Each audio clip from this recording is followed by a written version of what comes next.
The massive space station called Nexus Prime floated in the darkness between star systems. It was bigger than most cities on Earth, with silver towers that reached up into space and docking bays that could hold 1,000 ships. Today, the station buzzed with excitement because the annual interspecies weapons tournament was about to begin. Ships from all over the galaxy had come to watch the fights. There were the tall bird-like avians with their sharp beaks and feathered wings. The rock-skinned granite people stood 8 feet tall and moved like living mountains. The slender void walkers seemed to float rather than walk, their pale skin almost glowing in the artificial light. And many others, each species proud of their fighting skills and eager to prove they were the strongest.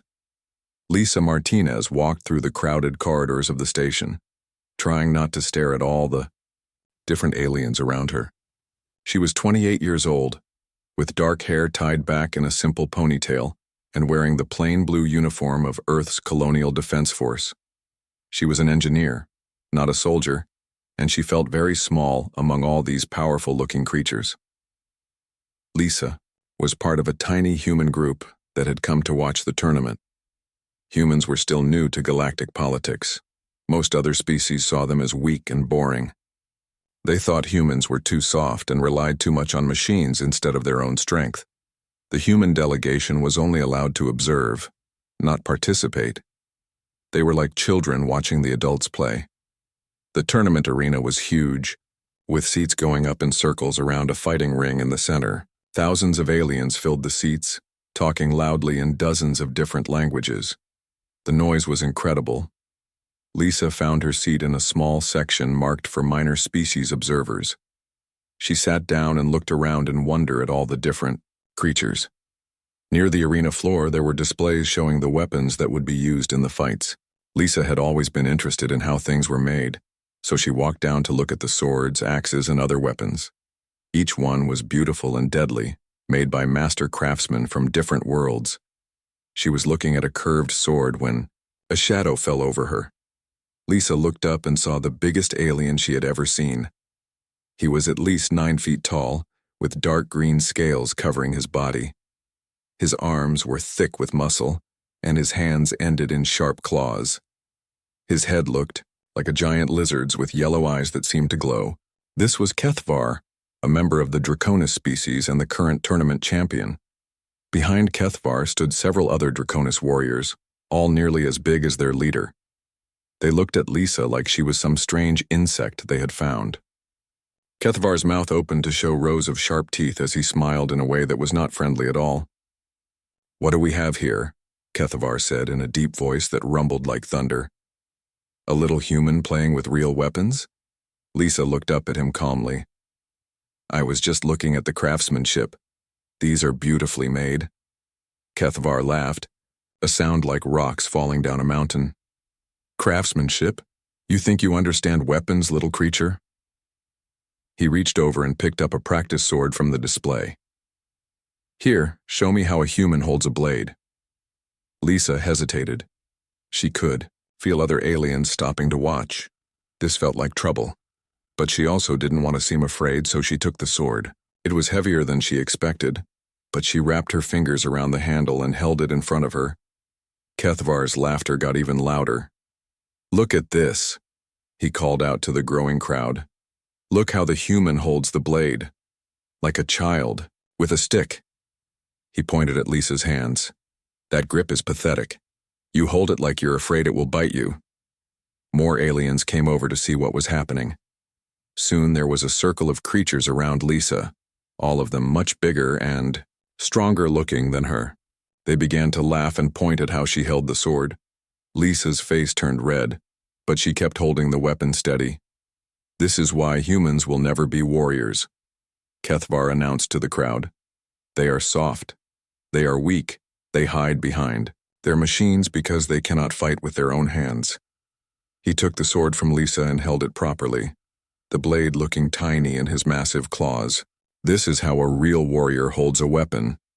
The crowd cheered and clapped. Someone in the back shouted, "Make her try to fight." Others joined in, calling for Lisa to show them human combat skills. The noise grew louder and more aggressive. Lisa stepped back, feeling very alone among all these hostile aliens. She looked around for Jake Sullivan, the captain who led their human group, but couldn't see him in the crowd. The aliens were getting more excited, and she could feel the situation getting dangerous. "Please," Lisa said, raising her hands. "I'm not a fighter. I'm just an engineer.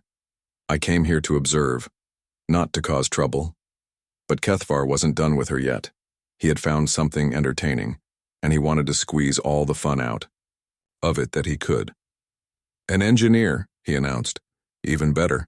The humans send their mechanics to learn about warfare." He looked around at the crowd. "What should we teach her first? How to fall down properly when a real warrior attacks." The other aliens thought this was very funny. They began suggesting different ways to humiliate the human. Some wanted to see her try to lift a heavy weapon. Others wanted to watch her attempt to fight one of the smaller aliens. All of them seemed to think it would be great entertainment to watch her fail. Lisa felt her anger growing, but she kept it under control. Getting angry would only make things worse. She had to stay calm and find a way out of this situation before it got completely out of hand. She could see that Kethvar was enjoying himself too much to let her go easily. The crowd around them kept growing as word spread through the arena that something interesting was happening. Lisa realized that this wasn't just about her anymore. How she handled this situation would affect how all humans were seen by these alien species. She was representing her entire world, and right now she was making them look weak and foolish. She took a deep breath and prepared herself for whatever was coming next. The crowd around Lisa grew bigger and louder. More aliens pushed forward to see what was happening. Word was spreading quickly through the arena that the champion Kethvar was having fun with a human. Lisa could hear them talking in their own languages, but she could tell from their tone that they were not saying nice things about her or her species. Kethvar raised his arms to get everyone's attention. "My friends," he called out in his booming voice. "This little human thinks she can understand weapons and warfare. Perhaps we should give her a chance to prove it." The crowd cheered and whistled. Some of the smaller aliens climbed on chairs to get a better view. Lisa felt like she was in the center of a circus and she was the main attraction. "I think," Kethvar continued, "that our human friend should show us her combat skills. Let her demonstrate the fighting abilities of her species." He looked down at Lisa with his glowing yellow eyes. "What do you say, little engineer? Will you give us a demonstration?" Lisa shook her head. "Thank you, but no. I'm not trained in combat. I would just embarrass myself and waste everyone's time." But Kethvar was not going to let her escape so easily. "Embarrass yourself? Impossible. You have already done that just by standing here." The crowd laughed again. "Come now, surely even human engineers know how to swing a sword." "I really can't," Lisa said, trying to keep her voice calm and polite. "I'm here as an observer. Fighting is not why I came to Nexus Prime." This seemed to make Kethvar angry. His smile disappeared and his scales seemed to darken. "So the human is a coward as well as weak. This is perfect. This is exactly what we expected from your species." The crowd began to chant something in the Draconis language. Lisa didn't understand the words, but it sounded mean and threatening. Other species joined in with their own chants and calls. The noise was getting very loud. Just then, Captain Jake Sullivan pushed through the crowd. He was a tall man with gray hair and a stern face, wearing the same blue uniform as Lisa. "What's going on here?" he demanded, stepping between Lisa and Kethvar. Kethvar looked down at Jake with amusement. "Ah, another human. Are you here to save your little friend? How touching." He gestured to the crowd. "We were just asking her to show us human fighting skills. She seems reluctant to demonstrate." Jake's jaw tightened. "My engineer is here to observe and learn, not to entertain crowds. I suggest we end this now before someone gets hurt." "Gets hurt?" Kethvar laughed. "The only one who might get hurt is your precious engineer, and only her pride, I assure you. We would be very gentle with such a fragile creature." Before Jake could respond, a new voice cut through the noise. "What is the meaning of this disturbance?" The crowd quickly made way for a figure in an ornate uniform. This was Admiral Zextar of the Hegemony Council, the governing body that oversaw the tournament. He was a member of the cerebral species, with a large head, gray skin, and 4 arms. His black uniform was covered with medals and insignia showing his high rank. Kethvar bowed his head slightly. "Admiral, we were simply having a friendly discussion about combat techniques with our human guests." Admiral Zextar looked at Lisa and Jake with his large, dark eyes. "I see. And what is your opinion of this friendly discussion, humans?" Jake stepped forward. "Sir, we appreciate the interest in our species, but we're here as observers only. We have no intention of participating in any combat demonstrations." The Admiral nodded slowly. "Interesting. You know, this raises an important question about humanity's place in our galactic community." He looked around at the crowd. "Many species here have proven their worth through strength and skill in battle. This tournament is not just entertainment. It is how we determine which species deserve respect and which deserve protection." Lisa felt a chill run down her spine. She could sense where this was going. "If humans wish to be taken seriously in galactic politics," the Admiral continued, "perhaps it is time they proved themselves like everyone else. After all, how can we trust the military judgment of a species that refuses to fight?" The crowd murmured agreement. Lisa could see aliens nodding and looking at her and Jake with new interest. This was no longer just about entertainment. This was about humanity's future in space. Kethavar smiled broadly, showing all his sharp teeth. "The Admiral makes an excellent point. How can humans expect to have a voice in military matters if they will not demonstrate their combat abilities?" Admiral Zexitar walked closer to Lisa. "You, engineer. Your captain says you are here to observe and learn. But what can you truly learn about warfare if you have never held a weapon in anger? How can you understand the warrior's heart if you have never felt the heat of battle?" Lisa looked up at the Admiral, then at the crowd of aliens surrounding her. She could see Jake's worried face and knew he was thinking the same thing she was. This wasn't just about her anymore. This was about whether humans would be accepted as equals or dismissed as weaklings. "I propose a simple solution," Admiral Zextar announced. "Let this human demonstrate her species' capabilities in a friendly match against our champion. If she performs well, humans will be welcome to participate in future military discussions. If not," he paused dramatically, "perhaps humans should remain as observers permanently." The crowd erupted in excitement. Aliens began shouting bets and suggestions. Lisa heard numbers being called out as they wagered on how quickly she would lose. Jake started to protest. "Admiral, this is hardly fair. Lisa is not a trained warrior and Kethvar is the galactic champion. This would be like asking a child to fight a professional soldier." "Exactly," Kethvar boomed. "It will be a perfect demonstration of the difference between real warriors and humans who hide behind machines." Admiral Zextar held up one of his 4 hands for silence. "The terms are simple. 1 match, non-lethal combat, using traditional weapons. The human may choose her weapon from our arsenal. If she can last 5 minutes without yielding or being incapacitated, humans maintain their current status. If she performs better than expected, they gain full military council privileges." Lisa felt the weight of every eye in the arena on her. She knew that refusing would probably mean the end of human involvement in galactic politics, but accepting meant facing the greatest warrior in the galaxy with almost no chance of success. "And if I lose quickly?" she asked. The Admiral's expression was neutral.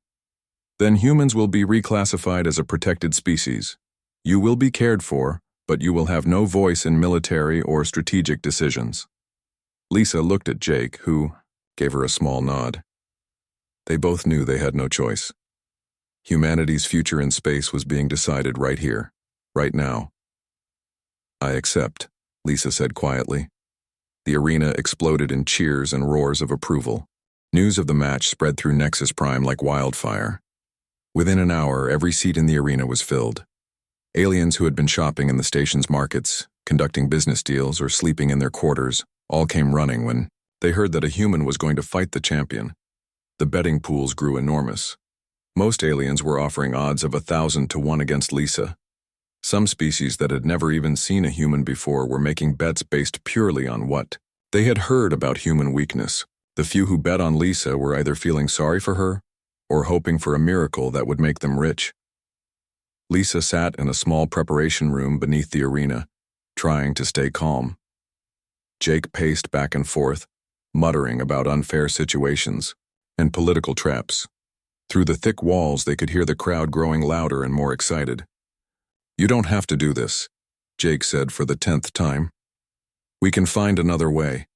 Maybe we can appeal to the council or—" "There is no other way," Lisa interrupted. "You heard the Admiral. This is about more than just me. This is about whether humans get to be part of the galactic community or get treated like children forever." Jake stopped pacing and looked at her. "Lisa, you're an engineer. You fix engines and design machines. You're not a warrior. Cathaver has been fighting professionally for decades. He's killed people in real battles." Lisa nodded. "I know, but maybe that's exactly why I might have a chance." Jake looked confused. "What do you mean?" "Think about it," Lisa said, standing up and stretching her arms. "Everyone expects me to fight like other aliens fight. Big, flashy moves, lots of roaring and showing off. But I'm not built like them and I don't think like them." Before Jake could ask what she meant, the door opened, and a tournament official entered. It was a small, furry creature with large ears and nervous eyes. "Time to choose your weapon," it squeaked. They followed the official through a series of corridors to the weapon vault. The room was huge, filled with racks of swords, axes, spears, and other weapons from dozens of different worlds. Some were plain and practical. Others were decorated with jewels and intricate designs. Many looked like they could cut through solid steel. Lisa walked slowly through the racks, examining different weapons. The tournament official and Jake watched her carefully, waiting to see what she would choose. Some of the weapons were so big that Lisa couldn't even lift them. Others were clearly designed for aliens with different body shapes. "What about this one?" Jake suggested, pointing to a sleek sword with a curved blade. "It's lightweight and well-balanced." Lisa picked it up and tested its weight. It was a beautiful weapon, clearly made by a master craftsman. The balance was perfect, and the edge was sharp enough to cut paper. But she shook her head and put it back. "How about this?" The official pointed to a shorter sword with a thick blade. "Very strong, very durable. Many champions have used weapons like this." Again, Lisa tested the weapon and put it back. She continued walking through the vault, ignoring the fancy weapons and looking at the simpler ones. Finally, near the back of the room, she found what she was looking for. It was the most basic sword in the entire vault. Just plain steel, with a simple leather-wrapped handle and no decorations at all. It was a training weapon, the kind that beginners used when they were learning basic techniques. The blade was dull enough that it wouldn't cause serious injury, but it would still hurt if it hit someone. "This one," Lisa said, picking it up. Jake stared at her. "Lisa, that's a practice sword. It's not even sharp. You're going to fight the galactic champion with a training weapon?" "It's perfect," Lisa said, testing the sword's balance. It felt right in her hands, not too heavy, not too light. "This is exactly what I need." The tournament official looked worried. "Are you sure? We have much better weapons available. Weapons made from special metals. Weapons with power enhancements. Weapons that have won many battles." Lisa smiled. "I'm sure. This is the one I want." They returned to the preparation room, where Lisa spent the remaining time doing simple stretching exercises. She didn't practice sword moves or try to learn complicated techniques. She just moved her body, keeping her muscles loose and her mind calm. Meanwhile, in the arena above, Cathaver was putting on a show for the crowd. He wore his ceremonial armor, black scales polished until they shined like mirrors. In his hands, he held his famous weapon, the Star Render Blade. The sword was a work of art. The blade was forged from metal that had fallen from space, harder than any earthly steel. The handle was wrapped in leather from a creature that no longer existed, and the crossguard was decorated with gems from Cathaver's home world. The weapon had never been broken, never been dulled, and never failed to end a fight quickly. Cathaver performed an elaborate routine with the blade, spinning it through complex patterns while the crowd cheered. The sword moved so fast it was almost invisible, cutting through the air with a sound like singing wind. He told stories about the enemies he had defeated with this blade, the battles he had won, the challenges he had overcome. "And now," he announced, raising the star render above his head, "this legendary weapon will face its greatest challenge yet." He paused for dramatic effect. "A human with a practiced sword." The crowd roared with laughter. Many aliens fell off. Their seats, they were laughing so hard. The idea of a cosmic champion's legendary blade facing off against a training weapon seemed like the funniest thing they had ever heard. Admiral Zextar took his place in the judge's booth, surrounded by other high-ranking officials from various species. They all looked very serious, as if they were about to witness an important historical event. In a way, they were. "Bring in the challengers," the admiral announced. Kethvar strode into the arena like a conquering hero, his armor clanking and his blade gleaming. The crowd cheered so loudly that the station's walls seemed to shake. He raised his sword in salute to the audience, then took his position in the center of the fighting circle. Then Lisa entered. She looked tiny compared to Kethvar, like a child standing next to a giant. Her simple uniform and plain training sword made her seem even smaller. The crowd's cheers turned to whispers and murmurs as aliens pointed at her and shook their heads in disbelief. Lisa walked calmly to the center of the circle and stood across from Kethvar. The difference in their sizes was almost comical. The champion was nearly 3 times her height and probably 10 times her weight. His weapon looked like it could cut her in half with a single swing. But Lisa didn't seem afraid. She held her practice sword in a simple, comfortable grip and looked up at Kethvar with steady eyes. Kethvar looked down at her and shook his massive head. "Little human," he said, "it is not too late to surrender. I do not wish to hurt you badly." Lisa smiled. "That's very kind of you, but I think I'll try my best anyway." The champion laughed. "Very well. But when you are lying on the ground wondering what happened, remember that I offered you mercy." Admiral Zextar stood up in his booth. "Let the match begin." The arena fell completely silent as Admiral Zextar's words echoed through the vast space. Thousands of aliens leaned forward in their seats, waiting to see how quickly the human would fall. Many had stopwatches ready, betting on whether Lisa would last 10 seconds or 20. Kethvar moved first, as everyone expected. He stepped forward with surprising speed for such a large creature, his star render blade whistling through the air in a perfect arc aimed at Lisa's shoulder.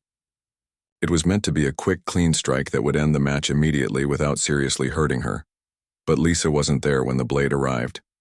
She had moved to the side with a simple step, not dramatic or flashy, just a small shift that took her out of the weapon's path. Kethvar's sword cut through empty air, and he had to take an extra step to keep his balance. The crowd murmured in surprise. They had expected the human to try to block the attack, or to dodge backward, or to fall down in fear. They hadn't expected her to move so smoothly and calmly. Kethvar turned to face her again, his yellow eyes showing the first hint of irritation. "Lucky," he growled, and launched into a series of attacks. His blade moved in complex patterns, cutting, high and low, left and right, trying to trap Lisa in a web of steel. The star render blade sang through the air, its meteoric metal gleaming under the arena lights. It was beautiful and terrifying at the same time. But again, Lisa wasn't where the attacks landed.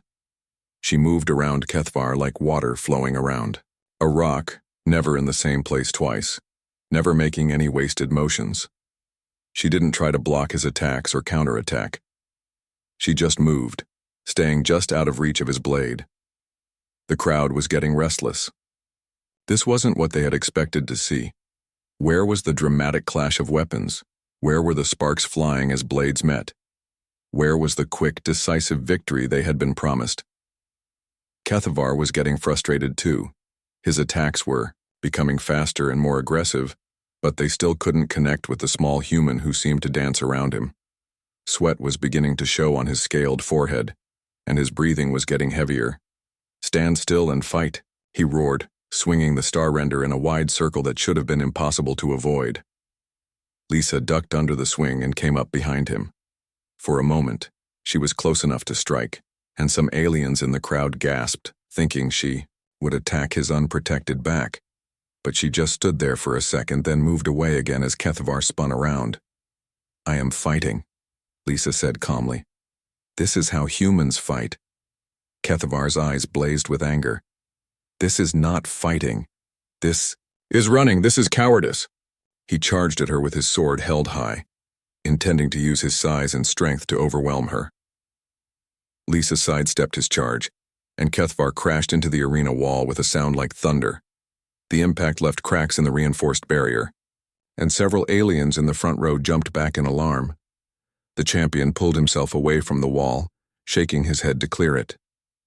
He was breathing hard now, and his perfect armor was scratched and dented. He had been fighting for less than 3 minutes, but he looked like he had been running for an hour. "What kind of warrior runs from battle?" Kethvar demanded, pointing his sword at Lisa. "The kind that wins," Lisa replied, still holding her practice sword in that same relaxed grip that Kethvar had mocked earlier. The crowd was getting louder, but now the noise was different. Instead of laughter and cheering for Kethvar, there were confused murmurs and worried whispers. Some aliens were starting to realize that something unexpected was happening. Admiral Zextar was leaning forward in his booth, his 4 arms gripping the railing. His large eyes were fixed on Lisa, studying her every movement with growing interest.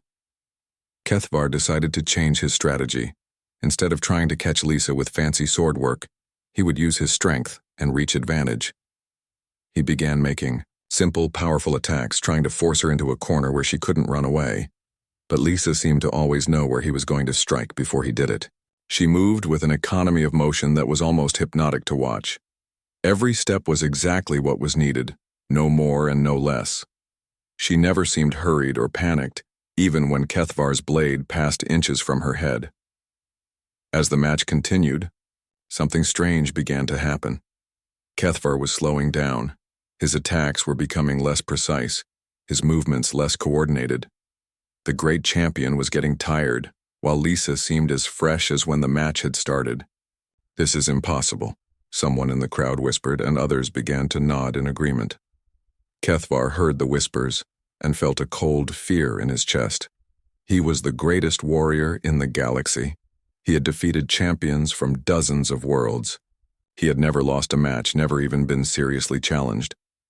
But now, a small human with a practice sword was making him look foolish in front of the entire galactic community. In his desperation, Kethvar decided to use his most powerful technique. The Draconis Death Strike was a move that had never failed to end a fight. It required him to channel all his strength into one devastating overhead blow that could cut through armor, shields, and even some kinds of energy barriers. He raised the star render high above his head with both hands, gathering his power. The blade seemed to glow with inner fire, and the air around it shimmered with energy. The crowd held its breath, knowing they were about to see the move that had made Kethvar famous throughout the galaxy. "This ends now," Kethvar roared, and brought the star render down with all his might. The blade descended like a falling meteor, carrying enough force to split a boulder in half. No armor could stop it, no shield could deflect it. No warrior had ever survived a direct hit from the Draconis Death Strike. But Lisa didn't try to dodge this time. Instead, she stepped forward and raised her left hand. As the legendary star render blade came down with the power of a falling mountain, Lisa caught it between 2 fingers of her left hand. The blade stopped completely. The arena fell into absolute silence. Kethvar strained with all his might, putting every ounce of his strength into trying to push the blade down those last few inches. His muscles bulged, his scales darkened with effort, and veins stood out on his forehead. But the star render blade did not move even a millimeter. Lisa looked up at the towering champion with calm eyes. "The thing about humans," she said in a voice that carried clearly through the silent arena, "is that we evolved differently than most species." She paused, still holding the unstoppable blade motionless between 2 fingers. Most creatures developed strength or speed or size to survive. But humans developed something else. We developed endurance and precision and the ability to grip things so tightly that we can hang from tree branches with just our fingertips for hours at a time. Kethavar's Eyes widened as he realized what she was saying. Our ancestors had to support their entire body weight with their hands every single day, for millions of years. Do you know what that does to a species' grip strength? Lisa applied the slightest pressure with her 2 fingers. The unbreakable, star-render blade snapped in half with a sharp crack that echoed through the arena like a gunshot. The broken piece of the star-render blade fell to the arena floor with a metallic clang that seemed to echo forever. Kethvar stared at the remaining half of his legendary weapon, his mouth hanging open in shock. The jagged edge where the blade had snapped was clean and smooth, as if it had been cut by the finest precision tool. For several seconds, nobody moved. The entire arena was frozen in disbelief. Thousands of aliens sat in their seats, unable to process what they had just witnessed. The unbreakable blade, forged from meteoric metal and blessed by Draconis war priests, had been snapped like a dry twig by a human's fingers. Then the chaos began. Aliens jumped to their feet, pointing and shouting in dozens of languages. Some demanded to examine the broken blade, convinced it must have been a fake. Others insisted that the human had used some kind of hidden technology or trick. A few of the more superstitious species began making religious gestures, as if they had witnessed a miracle. Admiral Zextar stood up in his booth, his forearms raised for silence. It took several minutes for the crowd to calm down enough for him to speak. "Bring me the weapon fragments," he commanded. Tournament officials rushed onto the arena floor and carefully collected both pieces of the star render blade. They carried them up to the Admiral's booth, where a team of scientists was already waiting with analysis equipment. While the examination took place, Lisa calmly walked to the edge of the arena and set down her practice sword. She had never even swung it during the entire match. Kethvar remained in the center of the circle, still staring at the broken hilt in his hands as if he couldn't believe it was real. The crowd watched in tense silence as the scientists ran their tests. They used microscopes, chemical analyzers, and energy scanners to examine the break in the blade. After 20 minutes of careful study, the lead scientist approached Admiral Zextar and whispered something in his ear. The Admiral's expression didn't change, but his grip on the railing tightened. He gestured for the scientist to speak louder. "The break was caused by mechanical pressure applied in a precise location," the scientist announced to the arena. "There are no signs of heat damage, energy weapon discharge, or chemical corrosion. The molecular structure of the metal was simply compressed beyond its breaking point by physical force." The crowd erupted again. This time the noise was different. Instead of disbelief, there was a growing sense of fear and excitement. The aliens were beginning to realize that they had completely misunderstood what humans were capable of. In the lower sections where the warrior species sat, there were heated discussions about human anatomy and evolution. The granite people, who prided themselves on their physical strength, were quietly calculating how much force would be needed to break meteoric steel. The Voidwalkers, known for their mental abilities, were analyzing the tactical implications of Lisa's fighting style. Admiral Zextar called for silence again. When the arena was quiet, he looked down at Lisa with new respect in his large eyes. "Human," he said, "what you have done here today has changed how we view your species. But I must ask, are you considered a strong example of human capabilities? Or are you average?" Lisa looked up at him thoughtfully. "I'm probably below average in terms of pure physical strength, Admiral. I'm an engineer, not an athlete or a soldier. I was chosen for this diplomatic mission because of my technical knowledge, not my fighting ability." A wave of worried murmurs swept through the crowd. If this small human was below average in strength, what were the average humans like? What about their soldiers and athletes? Captain Jake Sullivan stepped forward. "If I may add something, Admiral, Lisa has never had any formal combat training. Everything you saw here today was just natural human movement and instinct." The Admiral's forearms twitched nervously. "No training at all?" "None," Jake confirmed. "Humans don't typically start weapons training until they choose a military career. Most of us go our entire lives without ever holding a sword." This revelation caused even more discussion among the aliens. Several species began recalculating their intelligence reports on human capabilities. If untrained humans could do this, what were trained human warriors capable of? Kethvar finally looked up from his broken sword. His yellow eyes were filled with confusion and something that might have been respect. Human, he said slowly. I have spent my entire life training with weapons. I have studied the fighting styles of every known species. How did you defeat me without training? Lisa walked over to him. Even standing close, she barely came up to his chest. I didn't defeat you, she said gently. You defeated yourself. You were so focused on showing off your strength and skill that you forgot the most important part of fighting. Which is what? Kethvar asked. Efficiency, Lisa replied. You used 10 times more energy than you needed for every attack. You showed me exactly where you were going to strike before you did it. And you assumed that bigger and stronger always wins. She picked up the broken piece of his blade and examined it. This is a beautiful weapon, and you're clearly a master at using it. But you fought the way you always fight against opponents who fight the way you expect. I fought the way humans fight, which is completely different. Kethvar nodded slowly. Will you teach me? The request surprised everyone, including Lisa. The Galactic Champion was asking a human to teach him how to fight. I'd be honored to try, Lisa said.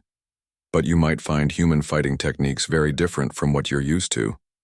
Admiral Zextar stood up again. In light of today's events, the Galactic Council will need to reconsider humanity's status in our community. It appears we have seriously underestimated your species' capabilities. He looked around the arena at all the watching aliens. I hereby grant humans full military council privileges, effective immediately. We clearly have much to learn from each other. The crowd's reaction was mixed. Some species cheered, excited by the prospect of having humans as allies. Others looked worried about what this might mean for the balance of power in the galaxy. But all of them were looking at Lisa with new eyes. As the arena began to empty, Jake approached Lisa. So what happens now? Lisa looked at the broken blade, in her hands, then at Kethvar, who was still staring at her with wonder and confusion. Now we go home and explain to Earth's government that we accidentally started a revolution in galactic politics.